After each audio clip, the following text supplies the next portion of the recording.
Assalamualaikum warahmatullahi wabarakatuh. Selamat datang di video Bu Eva.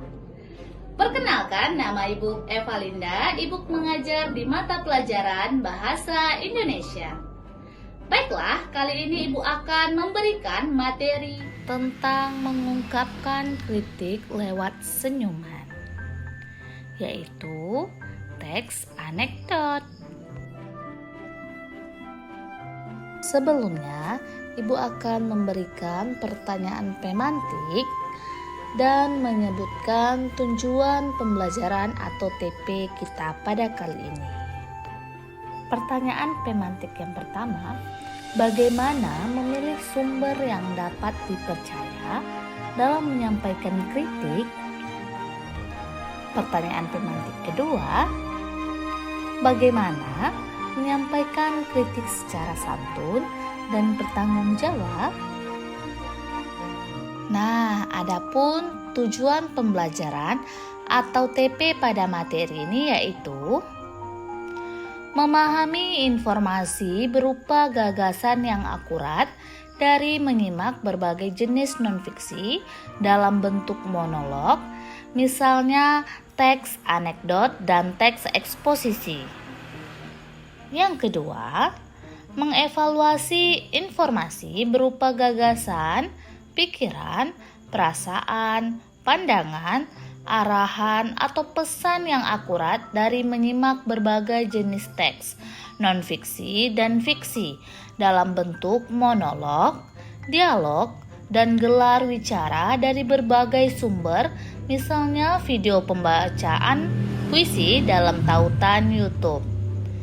Selanjutnya, mengonstruksi informasi berupa pandangan yang akurat dari menyimak teks non-fiksi dalam bentuk dialog yang akurat, misalnya kritik sosial dari televisi, radio, atau internet. Tujuan pembelajaran yang terakhir, mengkreasi informasi berupa gagasan yang akurat dari menyimak teks informasional dalam bentuk monolog. Nah, pada bab ini kalian akan belajar memahami teks anekdot sebagai salah satu cara dalam menyampaikan kritik dan membuat teks eksposisi berdasarkan hasil penelitian untuk menyampaikan fakta yang terjadi sebagai bahan untuk menyampaikan kritik sosial. Kalian juga dapat mendiskusikan dan memahami definisi teks anekdot. Kali ini Ibu mau bertanya dulu nih. Pernahkah kalian membaca sebuah cerita lucu sekaligus mengandung kritik atau fenomena sosial yang terjadi di masyarakat? Nah, jika pernah, teks seperti itu disebut juga dengan teks anekdot. Di balik humor atau kelucuan yang ditampilkan, anekdot memiliki pesan yang diharapkan dapat memberikan pelajaran kepada khalayak. Oleh karena itu, isi cerita sebuah anekdot harus mengangkat tema atau masalah yang benar-benar terjadi dan dirasakan oleh masyarakat banyak. Kali ini, kalian akan menyimak anekdot aural berbentuk lawakan tunggal yang biasanya kita sebut dengan stand up comedy. Lawakan tunggal atau komedi tunggal merupakan penyajian lawakan yang dilakukan seorang diri di atas panggung.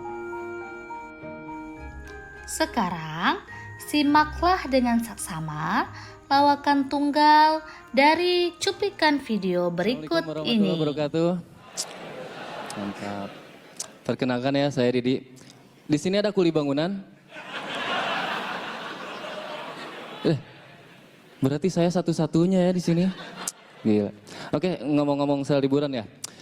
Buat kebanyakan orang, liburan itu obat stres.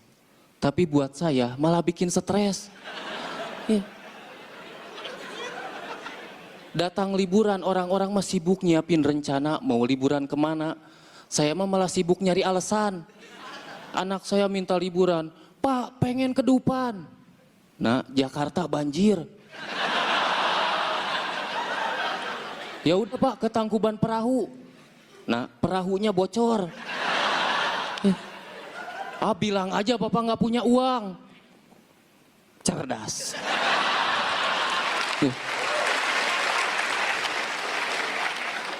Anak saya tuh memang jarang liburan. Saya bawa ke tempat kerja aja, menurut dia itu tamasya. Iya, dari pagi sampai sore dia anteng nyusun Lego. Pakai batu bata. Kalau orang lain nyusun Lego anak-anak, ya jadi robot. Anak saya mah jadi pos ronda.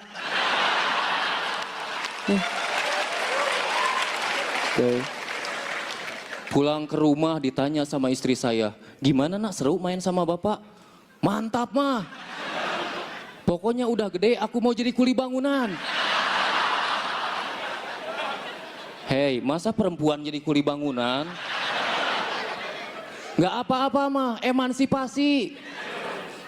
Ya anak saya tuh memang jarang liburan, jadi dia norak. Kemarin aja nih, saya bawa ajak mandi bola, dia bawa handuk.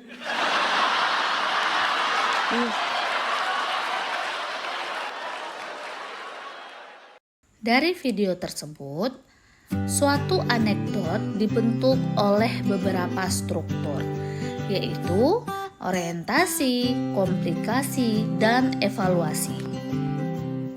Struktur yang pertama yaitu orientasi.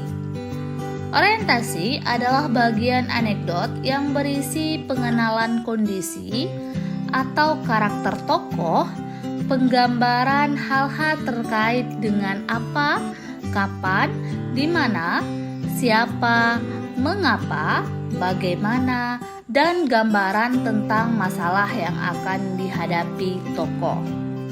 Yuk sama-sama kita simak contoh orientasi berikut ini. Perkenalkan ya, saya Didi. Di sini ada kuli bangunan.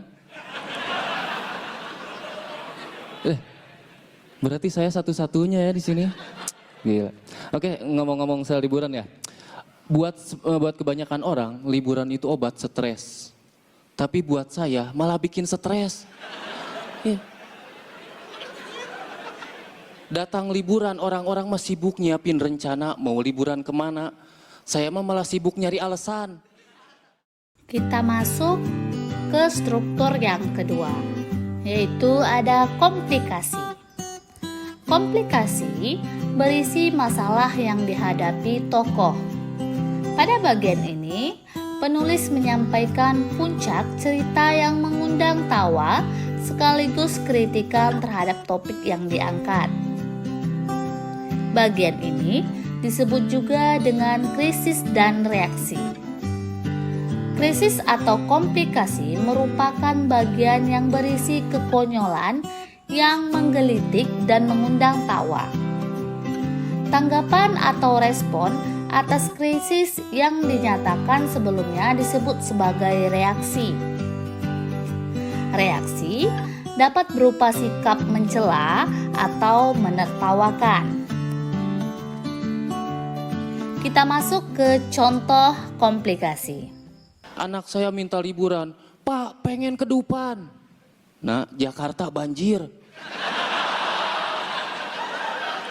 Ya udah Pak, ke Tangkuban Perahu. Nah, perahunya bocor. Bilang aja Bapak nggak punya uang. Cerdas. Nah, itu tadi contoh pada struktur komplikasi. Kita masuk pada struktur yang terakhir, yaitu evaluasi. Evaluasi ini berisikan komentar terhadap isi atau pesan dari fenomena yang telah diceritakan. Bagian ini disebut juga sebagai koda. Namun, bagian ini bersifat pilihan, dapat ada ataupun tidak ada. Contohnya, anak saya tuh memang jarang liburan. dari itu, ada 3 struktur anekdot yang kita pelajari. Anekdot memiliki pesan yang diharapkan dapat memberikan pelajaran kepada khalayak ramai. Oleh karena itu, isi cerita sebuah anekdot harus mengangkat tema atau masalah yang benar-benar terjadi dan dirasakan oleh masyarakat ramai. Sekarang Ibu akan memberikan struktur teks pada contoh teks anekdot. Nah, tadi contoh struktur lawakan tunggal. Sekarang Ibu akan memberikan sebuah teks yang terdiri dari beberapa struktur teks yang sudah Ibu jelaskan. Baik dari orientasi, pada saat jam istirahat, dua siswi SMA sedang asik mengobrol di kantin. Struktur yang kedua, komplikasi. Ani, Mar, aku tuh paling malas kalau ada acara keluarga. Maria, loh bukannya senang bisa ketemu banyak saudara? Lagi pula kan banyak makanannya. Ani, ih makanan terus. Aku itu malas ketemu mereka. Maria, kok bisa? Ani, soalnya pasti ibuku akan membanding-bandingkanku dengan saudaraku. Terus bibi-bibi atau om-omku akan komentar macam-macam. Emangnya aku barang dagangan apa? Dibanding-bandingkan dan dikomentari. Maria, itu kan artinya mereka perhatian, sayang sama kamu. Ani, sayang apanya? Kalau sayang itu didukung, bukan dijatuhin. Struktur yang ketiga, evaluasi. Maria, benar juga sih. Ya udah ah, nanti kamu jangan main ke rumahku lagi ya. Ani, loh kenapa? Maria, soalnya ibuku suka banding-bandinginku sama kamu. Sebel tahu. Nah, itulah contoh teks anekdot beserta strukturnya. Materi yang terakhir yaitu kaidah kebahasaan dalam teks anekdot. Anekdot tergolong ke dalam teks bergenre cerita. Oleh karena itu, di dalamnya menggunakan beberapa kaidah bahasa yang digunakan dalam cerita pada umumnya. Kaidah kebahasaan yang digunakan seperti kalimat langsung dan tidak langsung, kata hubung kronologis, dan penunjuk waktu lampau. Namun, ada beberapa kaidah bahasa yang khas digunakan dalam teks anekdot ini, yaitu 1. Pertanyaan retoris. Apakah kalian pernah mendapatkan pertanyaan yang sudah jelas jawabannya? Ya, contohnya, siapa yang tak ingin bahagia? Itulah yang dinamakan pertanyaan retoris. Pertanyaan retoris bisa dijawab oleh penanya itu sendiri. Pertanyaan ini diberikan untuk menyindir, memberi nasihat, dukungan, atau pesan terhadap orang lain secara halus. Kaidah kebahasaan yang selanjutnya yaitu majas sindiran.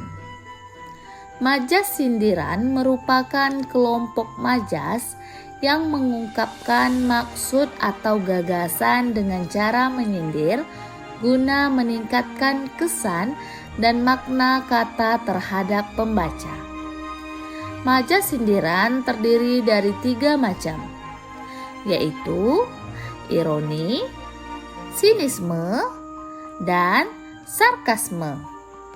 Ironi adalah gaya bahasa yang melukiskan suatu maksud dengan mengatakan kebalikan dari keadaan yang sebenarnya dengan tujuan menyindir.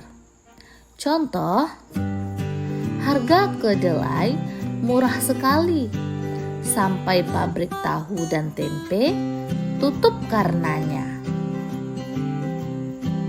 Majas sindiran yang kedua yaitu sinisme. Sinisme adalah gaya bahasa berupa ejekan atau sindiran menggunakan kata-kata kasar yang disampaikan secara langsung dengan setulus hati. Contohnya, untuk apa punya uang jika makan saja harus diatur timbangannya? Biar sewa, yang penting keren. Nah, itu contoh dari majas sindiran. Sinisme. Kita masuk majas sindiran yang terakhir, sarkasme. Majas sarkasme merupakan gaya sindiran yang paling keras di antara 3 majas sindiran yang ada. Majas ini secara terang-terangan menyinggung, menyindir, atau menyerang seseorang atau sesuatu secara langsung, bahkan menggunakan kata-kata yang kasar. Contohnya, sudah tahu tidak punya uang, masih saja ingin pergi liburan. Jangan mimpi. Nah, kita masuk kaidah kebahasaan yang terakhir, yaitu menggunakan kata kerja material. Teks anekdot banyak menggunakan kata kerja material, yakni kata yang menunjukkan suatu aktivitas. Hal ini terkait dengan tindakan para tokohnya dan alur yang membentuk rangkaian peristiwa ataupun kegiatan.